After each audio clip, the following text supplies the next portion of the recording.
Okay, so we have one more constant acceleration set of problems to look at, and that's when objects are freely falling. Okay, so objects that are freely falling, one of the most common examples of uniform acceleration motion is this ability of objects to fall freely near the Earth's surface.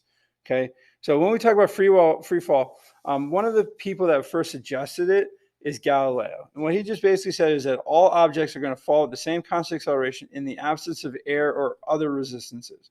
Now, what happens is this pertains to all objects, light or heavy.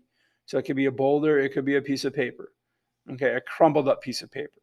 And what he did was he essentially did some experiments from the Leaning Tower of Pisa and dropped objects and did kind of make some observations with this idea that all these objects are going to fall at the same acceleration. Now, the acceleration that Galileo was discovering is what we know as acceleration due to gravity.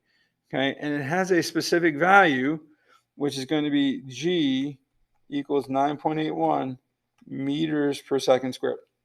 Okay, now if it's a multiple choice question on the exam, there's a good chance that they use g equal to 10 meters per second squared, but you have to be careful on any kind of free response question. They're probably looking for 9.81 or 9.8 meters per second squared. So what this means is for every second of travel, the object gains 9.81 meters per second in speed. When we plug these into the equations, note that because the acceleration is down, okay, this g value actually has a value of negative 9.81 meters per second squared. So the constant acceleration kinematics equations will hold true for this, where our acceleration is always going to be this negative 9.81 meters per second squared. Now, the picture that you see here was a ride from the New Jersey Six Flags, okay, called Great Adventure, and this is a ride called Free Fall. So they take you up this path, okay, and you can see the little booth right here, and you sit at the top here for a little bit, and then there's a buzzer, and you drop straight down. I know this because I've been on this ride numerous times. All right, so let's see what happens when we talk about this, okay? So really there's three potential types of free fall. So a person throws a ball upward into the air with initial velocity 15 meters per second.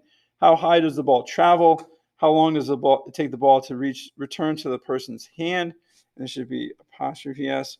And what is the velocity of the ball once it reaches the person's hand? Okay, so something that you see here at point B, at the maximum height, okay, your velocity is equal to 0, but one thing to note, your acceleration is still this g, which is still negative 9.81 meters per second squared. And what they like to do with this and projectile motion questions is they like to ask about the velocity at the top, or excuse me, not the velocity, but the acceleration at the top, and they're trying to trick you into selecting that the acceleration is equal to 0. But remember, this g value holds true everywhere for every second. Okay, so how high does the ball travel? Since we know that the ball is leaving our hand or the person's hand at 15 meters per second, that's our initial velocity. We know at the top it's going to be v0.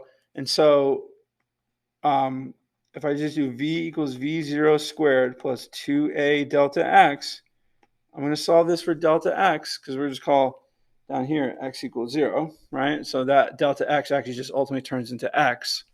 And so we're going to solve this for delta x. So this becomes 0. So 0 equals 15 squared plus 2 times negative 9.81 times x.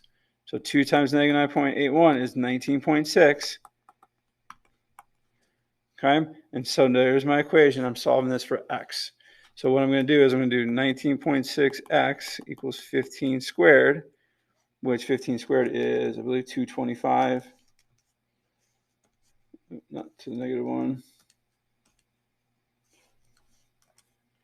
So 19.6x equals 225, which means x equals 225 divided by 19.6. And so it's going to go 11.5 meters, right, from my hand. Okay, so now how long does it take the ball to return to the person's hand? So in the absence of air resistance, this is a very simple part of the problem, because all you have to do is find how long does it take to get to the top and then simply double it. Okay, so if I do V equals V0 plus AT, where again, if we're looking at the top, this is going to be 0. So I'm going to say 0 equals 15 plus negative 9.81 T. So that becomes 0 equals 15 minus 9.8 T. Do a little bit of algebra. So it's going to be 9.8 T equals 15. So T is going to be 15 divided by 9.8. So 1.53 seconds. But that's to go to the top. Okay. So I have to double this to give me my total time. And so it's going to take 3.06 seconds to come back down to my hand. Okay. Now the last part of the question says, what is the velocity once the ball reaches the person's hand? And so we can use the same equation. Okay, so we're going to say V equals 15 plus negative 9.81 times 3.06. And so 15 plus negative 9.81 times 3.06. And you find that we actually get a value of negative 15.0 meters per second. Well, that's kind of interesting, because note that it goes up with 15, or it leaves my hand at 15 meters per second. And as long as it returns to the same position, right, then I have, it hits my hand going down at 15 meters per second. Okay, that's because in this type of free fall, it's symmetrical. Okay.